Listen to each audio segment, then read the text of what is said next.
Programme में एक बार फिर खुश आमदीद। गवर्नर साहब, जैसे आपने कहा कि ट्रंप साहब, फील्ड मार्शल साहब और इवन शहबाज शरीफ साहब का नाम भी लेते हैं, आपके जो सियासी मुखालफिन हैं वो तो ये कहते हैं कि कहीं भी जरदारी साहब का या बिलावल साहब का नाम नहीं है। माजी में मोहतरमा हो, भुट्टो साहब हों, इवन बिलावल साहब ने बड़े दौरे किए हैं अमेरिका के, तो आप समझते हैं कि ये तासुर दुरुस्त है? देखिए, तासुर क्या दुरुस्त है? प्राइम मिनिस्टर की बात करनी है ना। देखें, अगर प्राइम मिनिस्टर की सीट पे बिलावल भुट्टो साहब होते तो उनका नाम लिया जाता।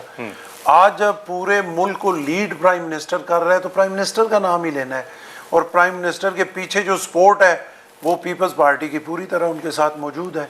और अगर वो प्राइम मिनिस्टर का नाम ले रहे हैं तो हम खुश हैं, हमारी इज्जत है, पाकिस्तान की इज्जत है, पाकिस्तान की इज्जत में इजाफा हो रहा है और इस सिस्टम पे एक एतमाद हो रहा है। इस पे बहुत सारे गिले शिकवे, बहुत सारी चीज़ें कि दुनिया में ये कहा गया, उन मुखालफिन की क्या बात करनी है। वो तो जब ट्रंप आया तो वो इस जो है उम्मीद लगा के बैठे रहे कि अभी ट्रंप साहब कहेंगे कि खान साहब को फ़ौरन जो है वो रिहा करो, और वो 1 मिनट से उन्हें रिहा कर दिया जाएगा। तो वो उम्मीदें जब ख़त्म हो गई तो अब किसी न किसी तरीके से कोई नेगेटिव चीज़ तो निकालनी है। सर, लेकिन ये भी तो कहा जाता है there is no free lunch, जो बार बार मिसाल दी जा रही है जो हमारे अमेरिका के साथ इतने करीबी ताल्लुकात हैं।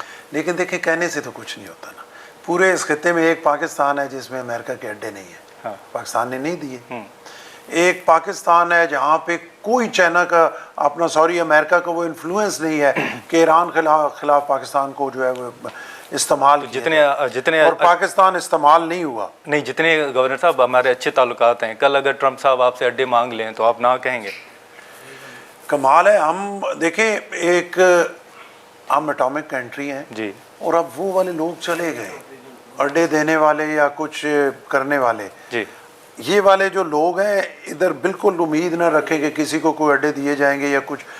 सबसे पहले पाकिस्तान है, बाकी सारी चीज़ें बाद में है। हमने उनको देखना है। देखिए, सारी जंग के दौरान हमने तो कभी भी नहीं कहा कि हम जो है, अगर उस तरह तो होता तो ये पाकिस्तान ने जो डिप्लोमेसी की है और पाकिस्तान ने जो किरदार अदा किया है, इसको तो जितना अप्रिशिएट किया जाए वो कम है। कि पाकिस्तान का किरदार ना होता तो शायद मुस्लिम ममालिक आपस में लड़ पड़ते। सही। आज के दिन आप देखें कि जो कुछ भी हुआ, गिले शिकवे हुए, जो अमेरिकन अड्डे हैं उन पे मिसाइल भी लगे, सारा कुछ हुआ, लेकिन मुस्लिम ममालिक आपस में नहीं लड़े जी। ये पाकिस्तान का बहुत बड़ी कामयाबी है। हाँ। और आज के दिन अगर दुनिया जंग से बच गई है, देखिए रुकी है, 15 दिन की रुकी है, आगे फिर इसको वो एक्सटेंड हो गई है, तो एक बहुत बड़ा ये देखें एक मौका मिला है कि कम से कम दुनिया सांस लेने के काबिल हो गई है। आप सोचें कि जहाँ पे जंग जा रही थी और वो अभी चल रही होती तो आज क्या सिचुएशन। ठीक है, लेकिन गवर्नर साहब, जैसे आपने कहा कि इस सिस्टम से सब खुश हैं, पीपल्स पार्टी भी इस सिस्टम से खुश है? देखिए, दो है ना अपना महाज जी। एक महाज तो ये है कि इससे पहले, इस रजीम से पहले इंडिया आपको मक्खी मच्छर समझता था जी। जब मर्जी होती थी थ्रेट देता था, जब मर्जी होती थी फास्ट फ्लैग मार्च करके और प्रोपेगेंडा करके दुनिया को अपनी तरफ मुतवज्जो करता था। सही। दुनिया उसकी बात सुनती थी और वो हीले बहाने से पाकिस्तान को थ्रेट करता था, पाकिस्तान पे जंग मुसल्लत करता था। इस रजीम के दौरान ही ये सारा कुछ हुआ। ये जो सारी टीम है उसमें प्रेसिडेंट आसिफ अली जरदारी साहब हैं, मियाँ शहबाज शरीफ साहब हैं, फील्ड मार्शल साहब हैं और सारी पीपल्स पार्टी मुस्लिम लीग नून की टीम है जी। उसमें ये सारे लोग हैं, इनका किसी का ज़्यादा किसी का थोड़ा हिस्सा शामिल है। सही। तो इस दौरान ये हुआ कि आज के दिन इंडिया की बात सुनने के लिए कोई तैयार नहीं है, पूरी दुनिया पाकिस्तान की बात सुन। बिल्कुल।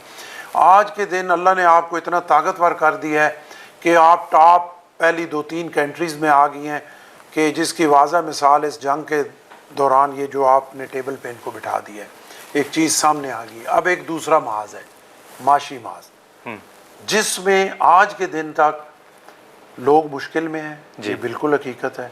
महंगाई है, बिल्कुल हकीकत है। बेरोज़गारी है, बिल्कुल हकीकत है। मुश्किलात हैं, IMF के चंगल से हैं, डीज़ल महंगा है, बिजली महंगी है, इंटरेस्ट रेट ज़्यादा है। ये सारी चीज़ें हकीकत है, इन पे आंखें बंद नहीं की जा सकती। तो इस पे हुकूमत आपके मुताबिक अभी तक नाकाम रही है? मेरे मुताबिक हुकूमत को ज़्यादा और ज़्यादा मेहनत करने की ज़रूरत है। हुकूमत को रूटीन के स्टेप से निकल के कोई ऐसे स्टेप्स उठाने की ज़रूरत है कि एक तो ये है कि वो सारा आप ज़्यादा हुकूमत को ब्लेम इसलिए नहीं कर सकते कि एक पहले इंडिया की जंग आप पे मुसल्लत हुई जी, جنگ جو ہے نا آج کل کی جو جنگ ہے وہ کوئی زمینی تو ہے نہیں کہ آپ نے ایک اپنا کہ میدان میں جا کے لڑنا ہے AK-47 لی یا کلاشنکوف لی اور آپ نکل گئے اور اس کی گولیاں آپ کو 300 روپے کی گولی ملے گی, آپ ٹکا ٹک لگے رہیں گے, وہ نہیں ہوگا. دیکھیں ایک میزائل آپ مارتے ہیں, ایک جہاز آپ کا اڑتا ہے تو آپ دیکھیں کہ ڈالرز میں بات ہوتی ہے, روپاؤں میں کر ہی نہیں سکتے آپ.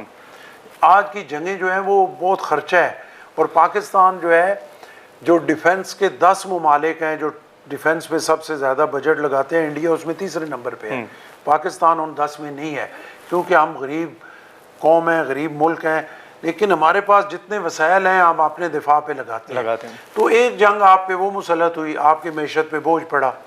دوسری جنگ یہ پوری دنیا پہ مسلط ہو گئی, ابنائے ہرمز بند ہو گیا اور بہت ساری تیل اوپر نیچے ہونا شروع ہو گیا, آپ کی جو ہے وہ تجارت رک گئی, آپ کی چیزیں ساری رک گئی, پوری دنیا کی رک گئی, صرف ہماری نہیں رکی. لیکن گورنر صاحب اور وہ معاشی طور پہ ملک پہ بوجھ پڑا.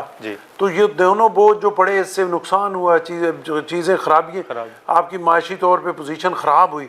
ایک تو یہ وجہ ہے, اور دوسرا آپ IMF کے چنگل میں بھی ہیں تو آپ نے وہ بھی ماننا ہے, آپ کی مجبوریاں ہیں. تو بات جو میں کرنا چاہ رہا تھا وہ یہ تھی کہ ایک ہے آپ دفاعی محاذ پہ, وہاں پہ اللہ نے آپ کو بہت طاقتور کر دیا ہے. اب محنت آپ نے کرنی ہے معاشی محاذ پہ, ایک قوم ہو کے, ایک جان ہو کے. یہ والی بات نہیں جو پہلے آپ کر رہے تھے, پیپلز پارٹی پیچھے رہ گئی تھی, نون آگے چلی گئی, یا نون پیچھے رہ گئی, پیپلز پارٹی. میں دوبارہ اسی پہ آؤں گا. ہاں آپ آئیں اس پہ. آگے پیچھے کی بات ہی نہیں ہے, بات ملک کی ہے. ٹھیک ہے, آگے پیچھے کو چھوڑ دیں, ملک کے لیے کریں. کسی کو کریڈٹ جاتا ہے, پورے سسٹم کو جائے گا, پوری کولیشن گورنمنٹ. ناظرین یہاں پر ایک مختصر سا بریک لیتے ہیں اور گورنر پنجاب کے ساتھ ہم اسی ایشو پر مزید گفتگو جاری رکھتے ہیں.